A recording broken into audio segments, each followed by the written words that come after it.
저는 평생 건물을 짓는 건축가로 살아왔습니다. 제 인생은 제가 그린 설계도처럼 오차 없이 완벽했습니다. 서울의 명문대 교수직, 강남의 번듯한 사무소, 그리고 우아하고 교양 있는 아내까지.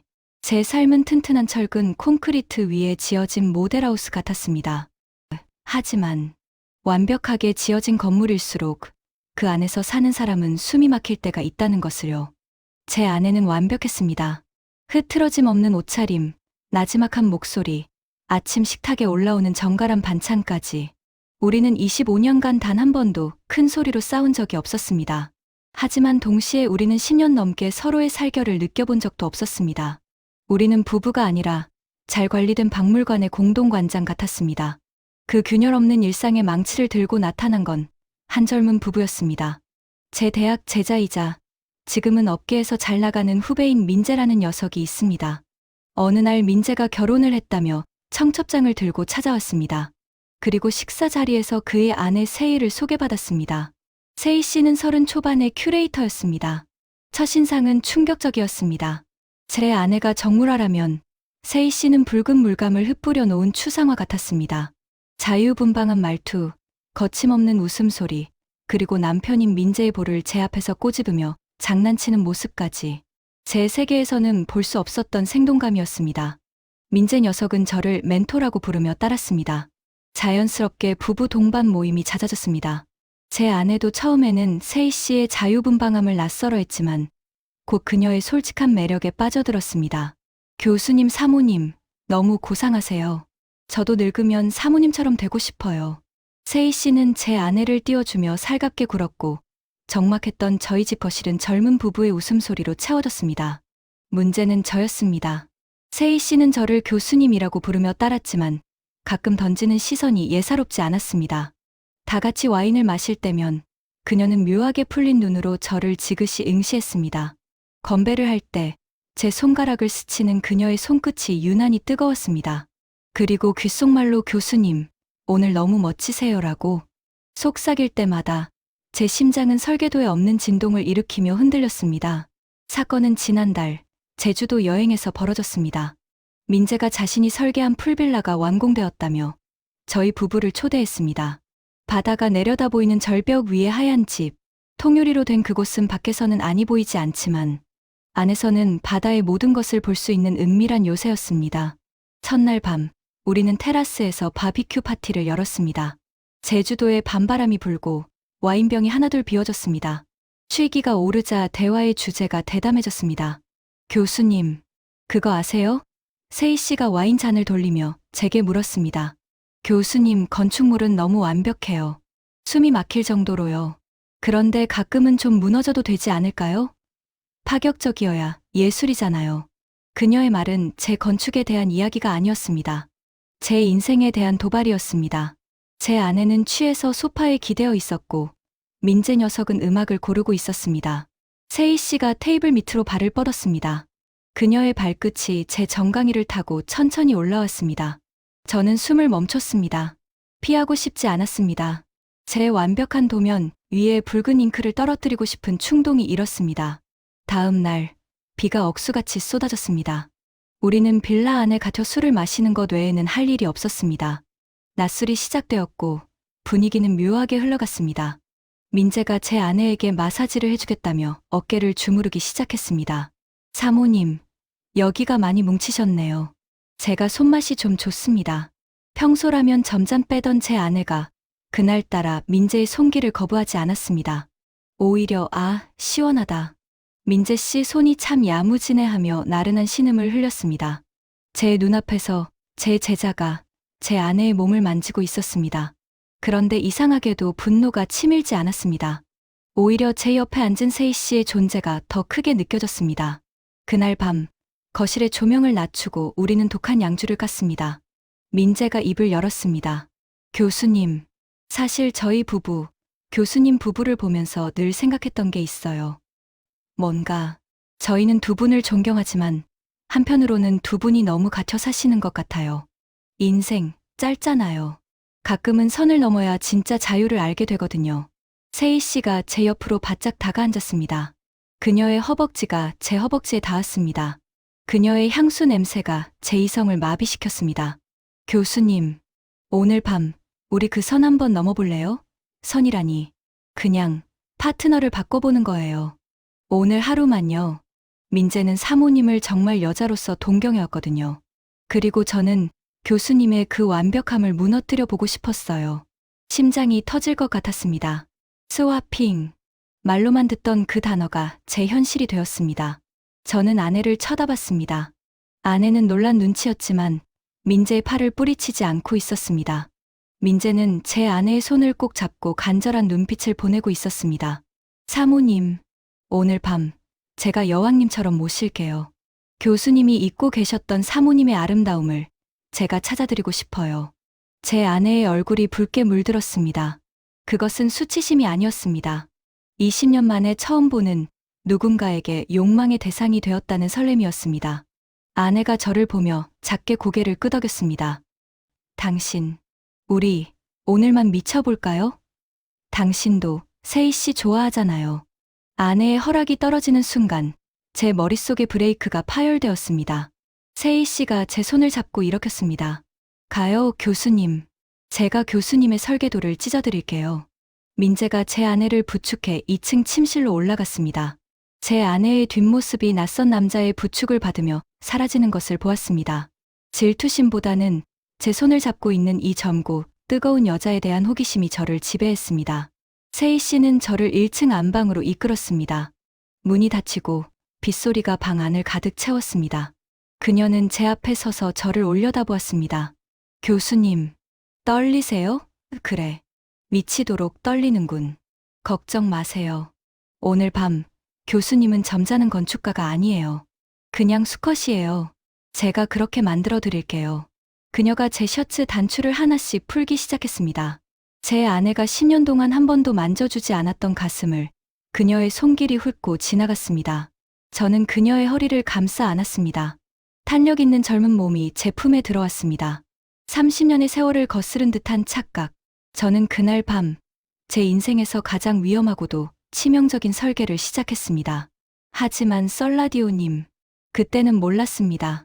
이 달콤한 하룻밤의 일탈이 제 견고했던 인생을 송두리째 무너뜨릴 균열의 시작이었다는 것을요.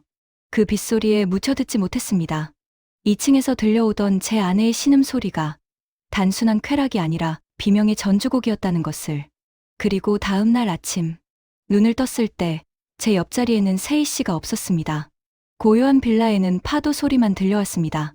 불길한 예감에 2층으로 뛰어 올라갔습니다. 아내가 있던 방 문을 열었습니다. 텅 비어 있었습니다. 침대는 차갑게 식어 있었고 아내도 민재도 보이지 않았습니다. 식탁 위에 쪽지한 장만이 덩그러니 놓여 있었습니다. 쪽지를 집어든 제 손이 사시나무처럼 떨리기 시작했습니다. 거기에는 제가 평생을 믿어왔던 제자 민재의 글씨가 적혀 있었습니다. 교수님, 사모님은 제가 모시고 갑니다. 그리고 교수님의 설계도 원본, 그것도 제가 가져갑니다. 세희는 교수님께 드리는 선물입니다. 부디 남은 인생 파격적으로 즐기시길 바랍니다. 제 머리가 멍해졌습니다. 설계도 원본, 그것은 제가 10년을 공들여 준비한 수천억 원대 국가 프로젝트의 입찰 도면이었습니다. 그게 없으면 제 회사는 끝장이었습니다. 저는 1층으로 뛰어 내려가 세희 씨를 찾았습니다. 그녀의 방도 비어 있었습니다. 옷장도 가방도 모두 사라졌습니다. 이 넓은 풀빌라에 저 혼자 남겨진 것입니다. 그들은 애초에 스와핑을 원한 것이 아니었습니다. 치밀하게 계획된 저의 모든 것을 훔치기 위한 연극이었던 것입니다. 밖에선 여전히 비가 내리고 있었습니다. 저는 빗속을 뚫고 주차장으로 달려갔습니다. 제 차도, 지갑도, 휴대폰도 모두 사라졌습니다. 고립되었습니다. 완벽했던 제 인생이 하룻밤의 욕망으로 인해 완벽하게 발가벗겨져 버렸습니다. 그때 빌라의 거실 전화기가 요란하게 울렸습니다. 저는 젖은 몸으로 전화를 받았습니다. 수화기 너머로 익숙한 여자의 목소리가 들려왔습니다. 제 아내였습니다. 여보. 나야. 아내의 목소리는 평온했습니다. 아니, 묘하게 들떠 있었습니다. 수진아, 너 지금 어디야? 민재 그 새끼랑 같이 있어? 납치된 거야? 제가 소리쳤습니다. 하지만 돌아온 아내의 대답은 저를 지옥의 밑바닥으로 떨어뜨렸습니다. 납치라니. 내가 원해서 온 거야. 여보, 나 민재 씨랑 같이 가. 당신 설계도, 그거 내가 민재 씨한테 줬어. 당신은 평생 건물만 지었지. 내 마음속이 어떻게 무너져 내리는지는 한 번도 들여다본 적 없잖아. 민재 씨는 달라. 내 빈 방을 채워줬어. 세희 씨랑 잘 해봐. 당신이 원하던 젊음이잖아. 우린 이제 각자 원하는 걸 찾은 거야. 안녕. 뚜뚜뚜. 전화가 끊겼습니다.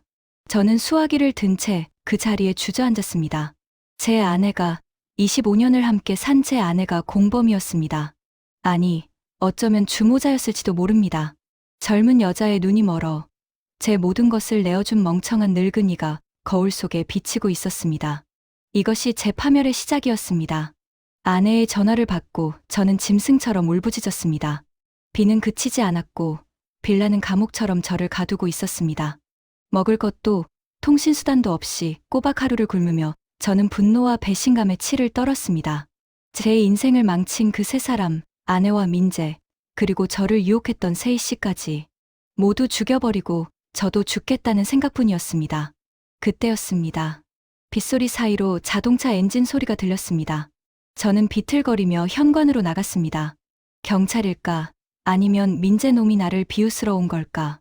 현관문이 열리고 비에 흠뻑 젖은 누군가가 들어왔습니다. 그녀였습니다. 세희 씨였습니다. 하지만 어젯밤 저를 유혹하던 그 당당하고 요염한 모습은 온데간데 없었습니다. 화장은 엉망으로 번져 있었고 눈은 공포와 슬픔으로 가득 차 있었습니다. 그녀는 저를 보자마자 바닥에 주저앉아 통곡했습니다. 교수님, 잘못했어요. 제가 잘못했어요. 저는 그녀의 멱살을 잡고 흔들었습니다. 너도 한패잖아. 내 설계도, 내 아내, 다 어디 갔어?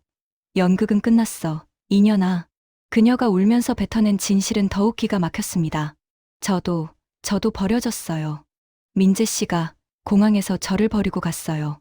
교수님 사모님하고 둘이서만 비행기를 탔어요. 저는 그냥 미끼였어요. 그렇습니다. 민재와 제 아내는 이미 오래전부터 내통하고 있었습니다. 민재는 제 회사의 설계도를, 제 아내는 제 재산을 원했습니다.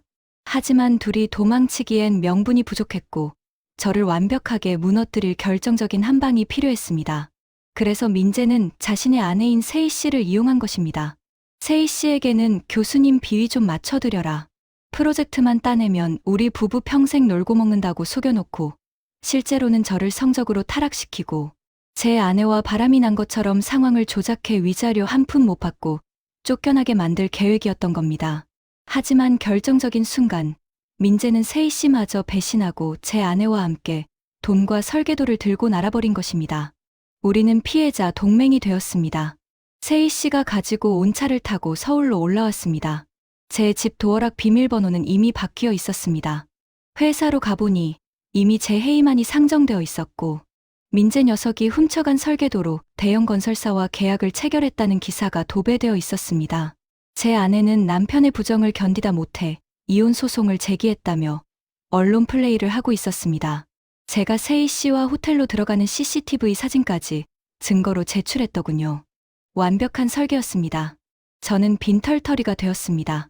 갈 곳이 없어 세희 씨의 작은 자취방으로 들어갔습니다.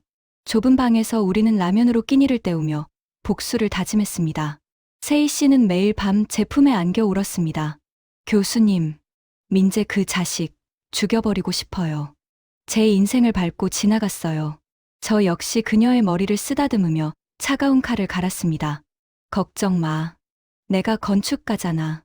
무너진 건물은 다시 세우면 되지만 부실 공사한 놈들은 반드시 매장시켜야지. 형님들, 놈들이 하나 간과한 게 있었습니다. 저는 평생을 현장에서 잔뼈가 굵은 사람입니다. 민재는 머리는 좋았지만 디테일이 부족했습니다. 녀석이 훔쳐간 그 설계도 원본. 사실 그건 제가 만약을 대비해 만들어둔 함정 도면이었습니다.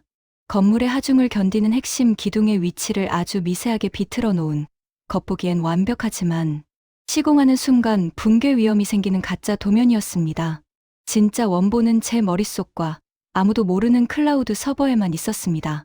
한 달 뒤 민재가 주최하는 대규모 사업 설명회가 열렸습니다.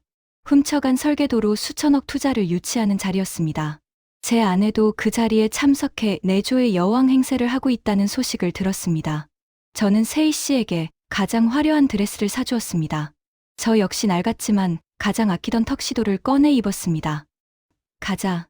놈들의 축제를 장례식으로 만들어주러. 설명회장은 화려했습니다. 강단 위에서 민재는 자신만만한 표정으로 프레젠테이션을 하고 있었고, 제 아내는 그 옆에서 귀부인처럼 앉아 박수를 치고 있었습니다. 그때 제가 회장문을 열고 들어갔습니다. 제 팔짱을 낀 세희 씨와 함께 장내가 술렁거렸습니다. 저 사람 쫓겨난 대표 아니야? 옆에 여자는 누구지? 민재의 얼굴이 사색이 되었습니다. 제 아내는 들고 있던 샴페인 잔을 떨어뜨렸습니다. 저는 당당하게 단상 위로 걸어 올라갔습니다. 경호원들이 막으려 했지만 투자자들이 저를 알아보고 길을 터주었습니다. 저는 마이크를 잡았습니다. 안녕하십니까. 이 프로젝트의 원설계자입니다. 민재가 소리쳤습니다. 내려가세요. 여기 당신이 올 자리가 아닙니다. 저는 녀석을 무시하고 스크린을 가리켰습니다. 지금 보시는 저 설계도 아주 훌륭해 보입니다. 제 제자였던 강민재 대표가 제 컴퓨터에서 아주 고생해서 가져간 것이니까요. 장내가 웅성거렸습니다. 하지만 강 대표는 하나만 알고 둘은 몰랐습니다. 저 도면대로 건물을 지으면 완공 1년 안에 반드시 붕괴됩니다. 제가 그렇게 설계했으니까요. 표절과 도둑질을 막기 위한 저만의 저작권 트랩입니다.